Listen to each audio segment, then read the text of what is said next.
Hello viewers, आज के commodity के महारथी सेशन के एपिसोड में हम चर्चा करेंगे राइस चावल के बारे में। See food inflation across the world बढ़ रहा है और हमने बहुत ही ज़्यादा तेजी आते हुए देखी है कॉटन के अंदर, ऑयल के अंदर, edible oil and oil seed के अंदर, कॉर्न के अंदर।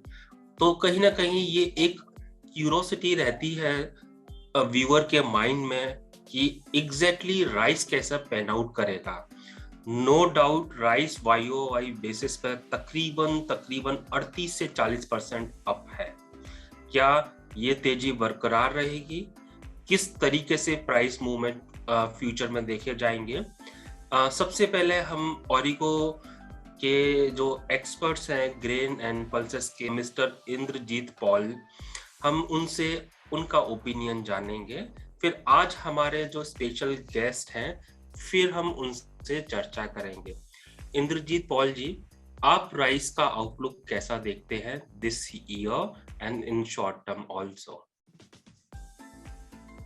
थैंक्स तरुण जी। राइस का जो व्यू है इंडिया में, प्राइसेस ऑलरेडी 38% अपसाइड है ईयर ऑन ईयर बेसिस पे। और अगर हम जैन से लेके अभी तक के प्राइसेस देखते हैं तो करीब 5-6% ऊपर है। तो आगे चल के भी जो आउटलुक है राइस के प्राइसेस पे वो थोड़ा फर्म साइड ही लग रहा है, क्योंकि बाकी जो फूड ग्रेन्स है जैसे व्हीट हो गए और फूड इन्फ्लेशन भी अगर हम देखते हैं तो इनके अंतर्गत जितने भी फूड ग्रेन प्रोडक्ट्स है सारे के सारे प्राइसेस अपसाइड रहने के चांसेस है। तो इसी बीच राइस के प्राइसेस भी ऊपर ही रहेंगे। और मैं एक ब्रीफ ओवरव्यू देना चाहता हूँ राइस के ऊपर। राइस का जो प्रोडक्शन है इस साल सरकार के जो सेकंड एडवांस एस्टिमेट है उसके हिसाब से करीब 128 मिलियन टन का प्रोडक्शन नंबर है। और इसमें जैसे गवर्नमेंट प्रोक्योरमेंट का फिगर है एज ऑफ डेट करीब 48 मिलियन टन का प्रोक्योरमेंट हो चुका है और उनका टारगेट है करीब 53-54 मिलियन टन का। और पिछले साल अराउंड 60 मिलियन टन के प्रोक्योरमेंट हो चुके थे। और जो भी स्टॉक पोजीशन है ये पिछले कई सालों से ऊपर है। और आज की डेट में मतलब 1 फेब के डेट में अगर बात करते हैं तो राइस के स्टॉक्स भी एफसीआई के पास करीब 8% ऊपर है ईयर ऑन ईयर बेसिस पे। तो ये था। और अगर एक्सपोर्ट के मामले में अगर देखते हैं तो इंडिया का एक्सपोर्ट इस साल भी काफी ब्राइट है। थैंक यू इंद्रजीत जी, अपना व्यू पॉइंट शेयर करने के लिए। काफी हद तक क्लैरिटी व्यूअर्स को मिला होगा कि हम एज ए ओरिगो रिसर्च हाउस क्या सोचते हैं कमोडिटी के बारे में। और सर्टेनली जिस तरीके से आपने शेयर किया तो काफी हद तक क्लैरिटी मिली होगी व्यूअर्स को। आज के सेशन में हमारे स्पेशल गेस्ट है मिस्टर प्रोतिक गुहा, जो कि तकरीबन 3 डिकेड्स का एक्सपीरियंस अपने साथ होल्ड करते हैं और अक्रॉस द वर्ल्ड जिन्होंने काम किया हुआ है। लास्ट असाइनमेंट में he was the CEO in New York stock exchange USA। As of now he is based in Delhi. Independent director हैं ये सेल लिमिटेड के अंदर। इनका जो महारत है राइस के अंदर काफी अच्छा है एंड इनसे जब भी हम बात करते हैं कुछ ना कुछ हमको वेरी इंसाइटफुल मिलता है। अभी आज का सेशन जो रहेगा इंद्रजीत जी फर्दर मॉडरेट करेंगे Q&A session with our guest. Over to you Indrajit ji, thank you. So sir, to start with, I have a few questions, and my first question is what is the production of rice this year? How the production was compared to last year, as per your views? Well, the production in India has been bumper year on year for the last almost now 4 years, more than 4 years now. In fact, 5 years to be precise. And we have about 90 odd million tons, which comes in terms of production. Okay.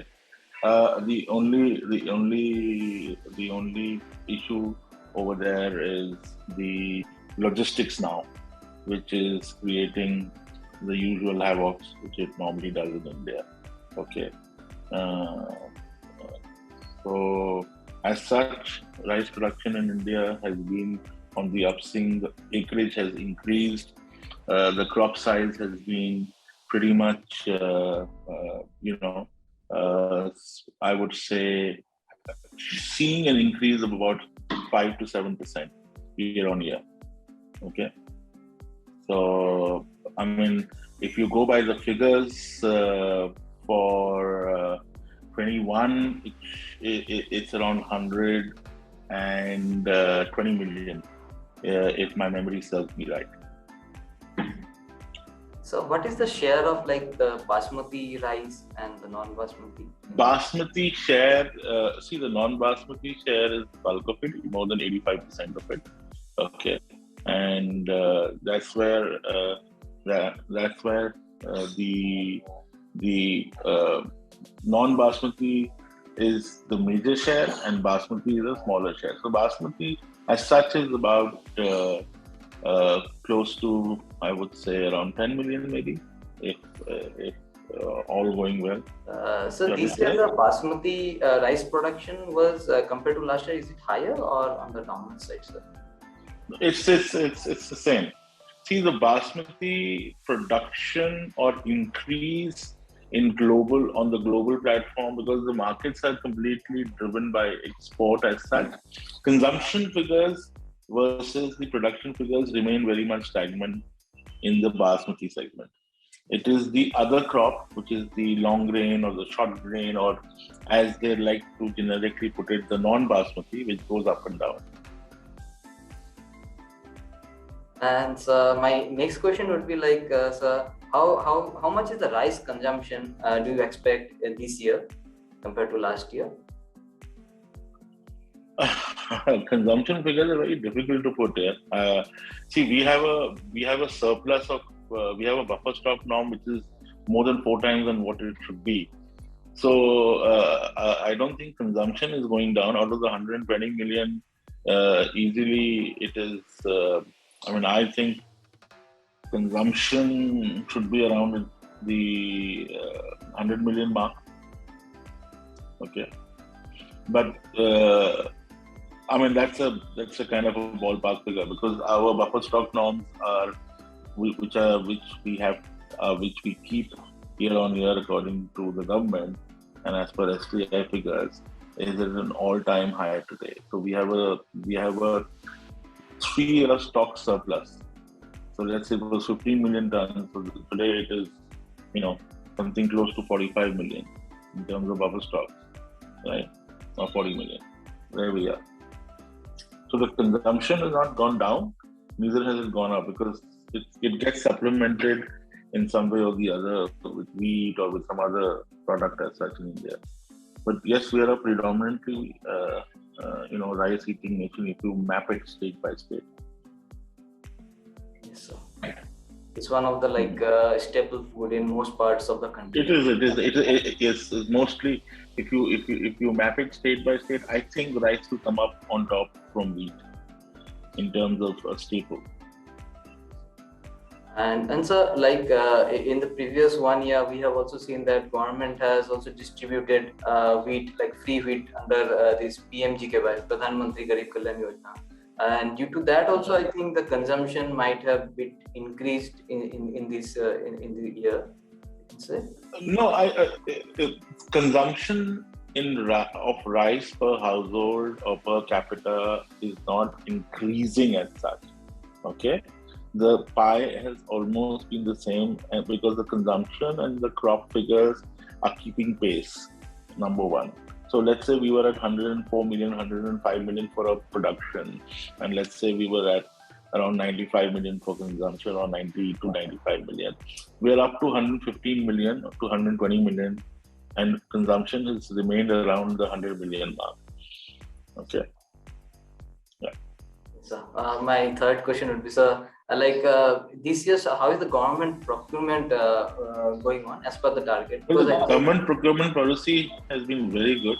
It is continuing till the 10th of March as we speak, which is 2022. and the public distribution scheme continues. Let us see. There is a very big possibility that they continue this distribution scheme also, and procurement scheme also post the 4 to 5 states election scenario. Right. So the government has been supportive pretty much in their endeavor to pick up the crop from the farmers and also distribute it amongst the public. So it's a similar thing we have seen last year also, like around 60 million tons. Yes. Correct. Sir, my next question would be like, how is the rice exports going on this year? I think rice exports have seen a phenomenal increase in our country due to the Indian food security scenario. In the last, we have been consistent exporters year on year for the last decade, and it has almost doubled this year. We've achieved astonishing figures of 16 million tons of export, out of which about 4 million tons was basmati, and the rest of it is all non-basmati or long grain, short grain, whatever rice, the low grade rice as we know it. Okay, not speciality. So it has been a very good year for Indian exports. In fact, India, who has plugged and kept the world market and the world food security scenario in check, because there have been disturbances of supply chain from, let's say, Thailand or Vietnam or Pakistan, Burma, who are the rice originators, China. This year we've added for the first time China as a buyer. China has been buying close to 1 million tons now from India, okay, which has been a new addition to the market. Similarly, we have replaced Indian rice has replaced a lot of rice going into Africa from other nations, mainly Thailand or Vietnam. So it has seen a historical high of 16 million, and I think this year we will also, going into 22, would be close to 15 million metric tons of export, up from as low as 8 or 9 million or 11 million traditionally, which used to be exported. So, yeah. And so, do we see the exports to China would continue in the coming years also? Yes, 100%. 100% they would continue, because China has realized that India is a food source. Today, China contains, China's demand is one of the highest in the world. It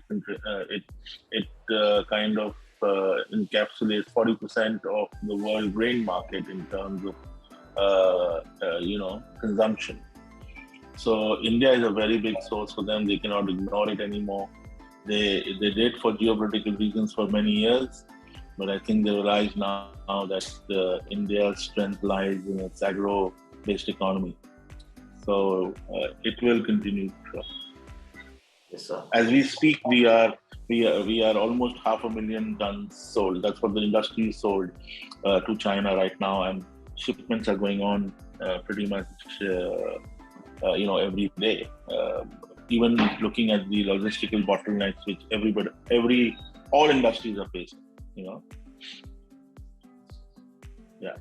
And so, do you see any impact raising from this Russia and Ukraine conflict on the Indian rice? Well, the short-term impact is on everybody's face, which is crude, which has just gone up and touched $120, let's say, or almost $120. It's over 110 today.